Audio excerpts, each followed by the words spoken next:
Cole steps foot onto Camp Blue Lake for the first time in a whole year and soaks in the familiar pine smell. At school, Cole is a normal kid, but at camp, he's a hero. He's one of the bravest kids in his cabin group. Last year, he jumped into the lake from the tallest rock at the whole camp. As the oldest kids at camp, Cole and his friends claim their rightful place in the front row of the opening assembly.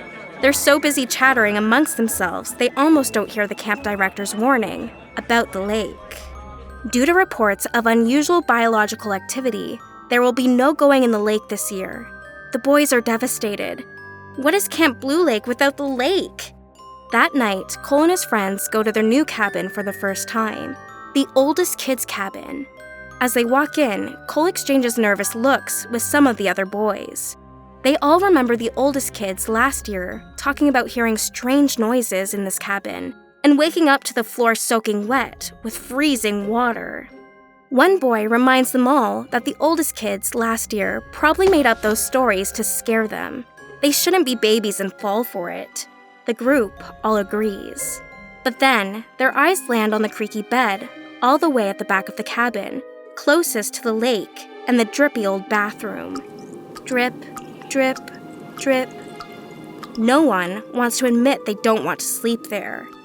Cole breaks the silence and confidently declares that he'll take the creaky old bed, because he's not a baby. Cole's friends look at him with awe. He takes it a step further. He announces that tomorrow he's going to sneak off and go in the lake. He's not scared, and the camp director can't tell him what to do. The boys all cheer. Cole will go down in camp history for this. But after lights out, everything changes. Cole doesn't feel so brave anymore. It's completely dark and totally silent, except for the dripping from the bathroom. Drip, drip, drip.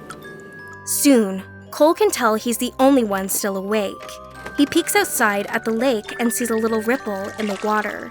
It fills him with fear. He reassures himself that whatever is going on in the lake can't get him in the warm cabin. The next day, every time the boys ask Cole about sneaking into the lake, Cole makes up an excuse to push it off.